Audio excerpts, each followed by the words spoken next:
And all right. Well, good. I'm glad we could do this a little bit later of a time for it. So I will invite some folks in. Yeah.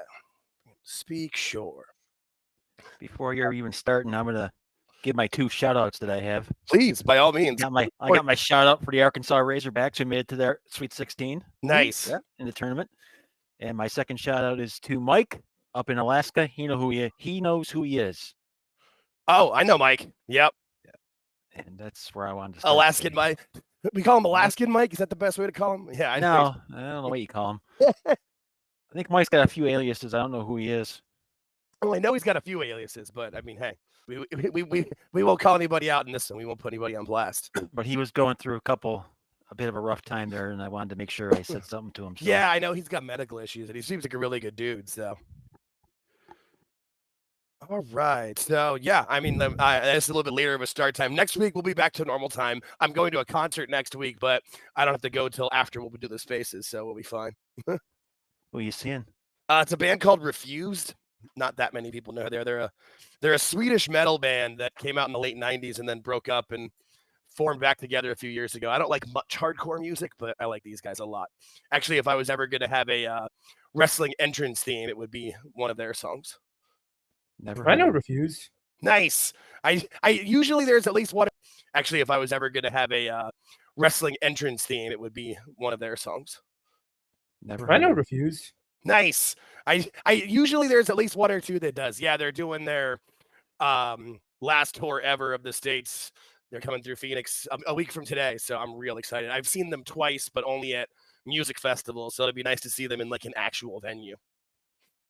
Who's that foreign group that played kind of hard music early 2000s, dressed like priests and stuff? Ghost? Like priests? Ghost. That's it. Yep. Said Ghost. Who was that? That's more up my alley. I'm the metal and, well, actually more like brutal shit, actually. I used to work security for a club in Buffalo, and Ghost played there, and I got to work the front, so I was in front of the stage for the show, working the crowd. It's always fun. Yeah, I used to work at a new and used record store back when people bought music. I worked there from like 99 to 04. And that was when they would do like the new music on Tuesdays. So we were open till midnight. So on Monday nights, we would do like a midnight sale where we would line up everybody who wanted to buy the brand new album at midnight. And it was always funny because you could get different crowds, from the metal crowds, the rap crowd, the ICP crowd that didn't shower enough, unfortunately. That was the one crowd that we made them line up outside. We would usually like stake them through the aisles in the store. No, the ICP kids, the juggalos got to go outside. Sorry, kids. You got to take a shower. Plus, it's security. Hot. So, like, if security is a whole different ball of wax. Oh yeah, no, for sure. Oh my God, very exciting. I could pick up the whole hour and a half talking about security stories. I'm sure you've got a million stories. I'm sure you do. But I did see a guy get absolutely obliterated by Security and Animals' leader show right in front of me. I've seen that. I was never that guy. I'm a very passive individual. I will talk to you once, and then if you don't listen to me, then you're going out the door the hard way. Try to make it work with them. Try to make them understand. I saw Animals as leaders probably like 12, 15 years ago in San Diego, Sam. They were really good. I didn't know they didn't have a singer when I went. They were opening for Under Oath on Thursday, but they were really, really good. I was surprised. That's a weird bill. It was very. Also, it was at a dry venue that my buddy and I didn't know was a dry venue because we weren't from the area. We just drove down kind of randomly to go see him. This will be great. This will be fun. And we like had a drink at the bar across the street where we had a sandwich. And then we go in, walk up in the bar. It's like, you want soda or Red Bull? Oh, shit. This is going to be a long show. Well, God, that had to be around Weightless, right? That would have been around their album. The whole reason that we went was because Thursday was playing the 10-year anniversary of Understanding a Car. Full Collapse, actually, was the one before. So I think it would have been 2010 or 11. Doesn't seem that long ago, and then you say it out loud, and you're like, "Oh." Understanding a Car Crash is a damn good song. Oh yeah, that whole album's great. I've seen them play that album like 3 times all the way through. I love that record. Yeah, well, there have been some things that happened in the wrestling world this week. Yeah, no, that's kind of what we're going to do. Yeah, I got to do some follow-up for us here. Please, by all means. George had a few topics he wanted to bring up, which is perfect. I did some digging, and by digging, I mean just looking twice, and that's pretty much it. That's more than most people do. Yeah. Evolution 2 is tentatively scheduled for July 5th at the Mohegan Sun Arena in Connecticut. Okay. And that's according to Mohegan Cena in Connecticut, because that's where I went. Okay, so one of those things where they Tentatively. put it, but they haven't tickets aren't on sale yet. No, they booked the venue. That's all it pretty much means. Right, which they could technically change what they want for the Yes. show to be, but Yes. I mean, I feel like this is the year to do it with all the talent that they've got in NXT. That's great. You know, I mean, there's even the women that were on the main roster that people didn't think were. I mean, there's still some that people aren't that keen on, but like look at Liv Morgan. Last year, a year before that, not everybody, but a lot of the shitty IWC people were saying how bad she was in the ring, and she's probably the female superstar of 2024. Well, this is why when I talked, remember we talked about Charlotte and Tiffany at WrestleMania? Yeah. And I said that don't be surprised if Charlotte wins. Because if that July 5th date happens to be a thing, they're going to put Tiffy over on that show. You would think. That's what I think. And that's just me talking out loud, but you would think the other thing could be a way, depending on where Charlotte is her career, where if like Rhea or Bianca has the title, wins that title match, she could challenge one of them at that match and put them over there as well. Because I feel like that's probably where Charlotte is in her career, really. You know, like she'll talk a big game, like that she's still the queen and still the top of it, but she's really kind of at that stage where she doesn't need titles. She's kind of better to put people over. Yeah, but that next one means something. Oh, you're right. That's what I'm saying. This one at WrestleMania means something. She'll get it, then she'll lose it. I don't know, man. I hope I'm wrong. I could see it. I could really see it either way, and that's kind of one of the cool things about where things are in the world of wrestling right now. With all of it, is that it could go either way with pretty much any match on the WrestleMania card. Essentially, there's not really any that are surefire. Like, oh, we know that's happening. Yeah, just keep your eyes on that July 5th. That's all. That's interesting. I'm wondering if they'll announce that soon. Yeah, I was just wondering, like, how will they integrate TNA talent into that Evolution paper? Ooh, that's a good. They don't have to at all. They don't have to, but they definitely could. There is some pretty talented. There's some good female talent on that roster. I think Masha probably will. Masha Slamovich, especially if she's still the Knockouts champion, right? And you definitely want to bring her on the bill if they can. Yeah, she doesn't have X-Pac get the fuck out of here heat either. Like some people in TNA. Yeah, we coming for you, Tessa. If they just do an Evolution 2, they might just concentrate on their own people. I mean, I think that they definitely could, especially if they involve the NXT girls, because there's so much talent down there. That's what I'm saying, yeah.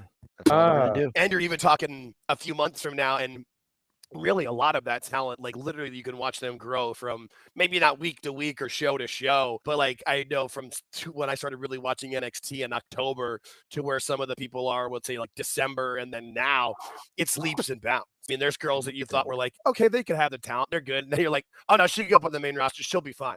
Like when I was picking first it up so much quicker, the guys are. Well, and that's a lot of that NIL talent that's like used to coaching. You know, if you were a college athlete, that means you were basically been coached as an athlete from the time of 10, 12, 13, all through college and learning how to take coaching. So like that's the reason why when the NIL thing first came out initially years ago, I was all for it. I thought it was a fantastic idea because of that alone. Like if you're willing to take, that's always been the biggest problem of guys with Hangman or people in AEW or wherever that I don't need to listen to the veterans. I don't need to take coaching. Yes, you fucking do. If you listen to the coaching and do what they tell you, you will get better. Like I would think of what's her name? The tall girl, Lash Legend. The first time I saw her, she was literally laughable. Like it was embarrassingly laughable in the ring. Today, I'm like, she's ready to go on the main roster. She's fine. She can figure it out. She's strong. She's good on the mic. Like, and that's just taking coaching, taking training. I think a long time ago during one of our discussions, I said she was going to be up with Naomi. Didn't I? Yes. Yeah. Yeah, well, she's got that talent. She's got that ability. She's willing to take the coaching. There's a particular name. Sorry for jutting in. You're good. That's what we're here for. There's a particular name that comes to mind. A particular Irish woman, for those who don't know, may be married to a Grimace. If you follow. That's what I was just going to call him. You beat me to it.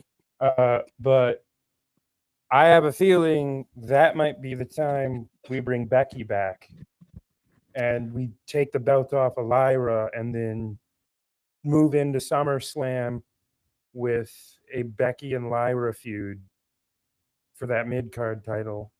Because I don't think Becky is too protective of having a higher spot on the card. No, Like especially not now. Like some people are. They're in no hurry to bring her back at all. Well, and I could see that also happening because isn't that the Clash in Paris like late August, and I'm sure there's going to be doing. But I know they've already started to announce more European dates leading up to that. If you could get a Raw or a SmackDown in Ireland live there and have that be the main event, holy shit, that would be amazing. Which leads me to another direction here, Jake. Sure. What's up? The foreign crowds. Yeah. Yay or nay? Because all it is they're getting in their soccer chants. Yeah, no, I'm a big yay on it. Now, granted, the soccer chants is one of the things that makes me I love about soccer, but I just like to see the energy. You know, it's really one of those things where when you see the crowd getting into it and responding to whether it's a promo, reversal, or even sometimes like a cool, even when Jay did the botch out of the ring and then came back and did like the shrug, like that interaction is great. I think eventually as they keep doing this, it'll kind of come down. It won't, you know what I mean? Like it won't be as big as it is, but it's fun for sure. Yeah, I find it interesting at times. Like crowd takeovers. Yeah, there's times where it's a bit much, like, where they were doing the one in France where they were singing the Phenomenal song for it. But I mean, it's something different. Yeah, that's the thing is not every crowd has been great, but like this recent one in Italy, I thought they were right on it where they needed to be. Like they were singing along to all the baby faces, they were booing the heels, like they were trying to be part of the show, which really is what you should be doing when you're there. Yeah. Yeah. I have found it funny that some people can't. They're like, how are they able to organize and get these songs and chants going? And I'm like, that's what they do over there. It's not just soccer. They do it for rugby. Yeah. They'll do it for cricket. They'll do it for that's just part of the lifestyle. I mean, shoot, they just do it at bars. Like there's so many sing-alongs that happen at bars in Europe. It's just what they do. We're a little bit more reserved with our singing here in America, I guess. Well, and I mean, those European crowds are not like the douchey ROH smart crowds in the early 2010s who were just hijacking shows because they weren't getting their way. Right. It's a cultural thing, and I understand why some American fans are a little perturbed by it, just because, it's the way a lot of people react to cultures they don't understand, especially sports cultures, which, as a sports fan, I'm very much, in tune with that, but like, they're not burying the talent. This isn't like when you'd have a match with like Dolph Ziggler and whatever mid-carder in the 2010s, and they'd be chanting for Eddie Guerrero, for Macho Man. Yeah, that smart crowd shit's gone. Yeah, well, there's some still in the AEW world, but it's really not. It's also one of those things. I think that's one of the things that's been cool about back to like the smart crowds and trying to take over, because that's what like people were saying that the fans were going to turn against Cody, not only with like with Sammy, and then back when after he lost, people were like, oh, they're going to turn on him because they're not as into it. But when you're giving people what they want and you're providing them with the good product, they're a lot less eager to turn on someone. They're a lot less. You gave me another point today. What's up? That's what I try to do. You mentioned Cody, so here we go. Here's my other one. What's up? Now, we didn't get a chance to talk about it because you were sick. Yes, I was beat up. John Cena's "You Get Nothing" promo. But let me set this up a little different way. At Elimination Chamber, okay, none of the Rock is non-existent at this point. At Elimination Chamber, John Cena wins. Cody comes out to congratulate him. They do all that stuff. John Cena kicks him in the balls, does the same thing, has the same promo without The Rock. What's different? What's different to people like us who are watching all the shows and consuming the product on a weekly basis? Probably nothing. But that wasn't done for us. Like that was done for that mainstream grab of having The Rock, Cena, and Travis Scott there together is the way I kind of see it. And that's kind of why I'm of the belief that this is something that they've had kind of planned for a while. It's not something that The Rock came in and swooped in and just stole the main event or stole the storyline. I think it's something that they've had in process for a while. And if for some reason Rock couldn't have done it and been there, they still could have had the John Cena moment, and they still could have had the heel turn. Because I definitely think he's wanted this heel turn was part of it from his plan from the beginning. But I definitely think that was more for the mainstream to get. What did it get? 200 million views in 12 hours or something across all platforms. Like, that's who that was for, not for us that are here every week. Yeah, because in his promo, they didn't mention Dewey at all. Dewey. They didn't mention him. Well, they didn't mention Dwayne. Yeah, no, Dwayne was not mentioned at all, and that they didn't need to mention him because it would have made Cena look like a putz. That's what I thought too. That's why when people were like, because I know like Dave and some other people were saying like it was surprising that he wasn't mentioned, or maybe they're changing, they're pivoting or changing midstream or whatever. I think it was just more that was Cena. Cena got to have that promo. That's part of that heel turn, was he got to deliver that promo. Which another. So what'd you think overall of the promo? Did you like it? I loved it. I mean, I thought it was great. I liked it how he kept everything aesthetically the same, but the face was different. And then he walked to the ring instead of ran. And it's one of those things where, as we know with Cena, he's become a lot more of a, well-mannered and fully like a great guy, as we've seen in the interviews the last years of whatever who he's been. But there's a lot of truth in what he said. There wasn't full truth, obviously, but that's the best promos, have a lot of truth in them and have a lot behind them. And I watched it 3 times. I thought it was great. And then even the interaction with Cody when he came out. Back to what we were saying about the international crowds, I heard some people when they announced that Cena was going to be delivering that promo in Belgium, that people were afraid, like, oh, it's not their first language. They might not get it. They might not interact.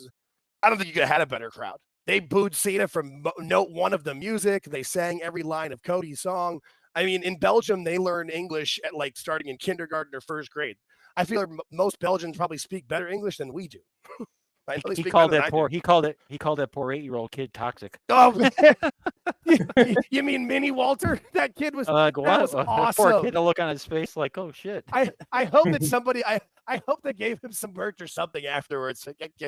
But it's also like that kid's also hooked for life. Like, you got to have a moment with John Cena in front of the world, and literally in front of the world. Well, and like on to Cena, like, I like that he was basically like, I'm not gonna give you shit. I don't owe you guys anything. All you guys do is take from me, Yeah. Like, I even love that he like turned it on the people like, oh, you guys that have been because there have been people that have been fans of him the whole time, the people that were kids from the beginning. And I can openly admit it, even as being an older, I was I guess I was an adult his entire, like, the Super Cena run, but I was never in the Cena sucks crowd, simply because he shook my hand at a show in 2005 or 6. So from that point on, I've always was a fan of the guy. And so, but it was still funny how he turned it on. Even you guys that buy my shirts and cheer me, it was never enough. And like, that was a great heel promo. That was fun. I can't remember who did it on Twitter, but someone put up the John Cena promo and put up the end of Charlie and the Chocolate Factory. Yeah, you get nothing. Good day, sir. That's which the best part of that is, I mean, I'm sure you guys have you heard the story behind the scenes where Gene Wilder in rehearsals and practice, he didn't yell at them like that. He just delivered the line normally. So when he yells at them and screams them, those are real reactions from the kid and Grandpa Joe. Gene Wilder's held it. And yeah, that's awesome. It's one of my favorite movies of all time.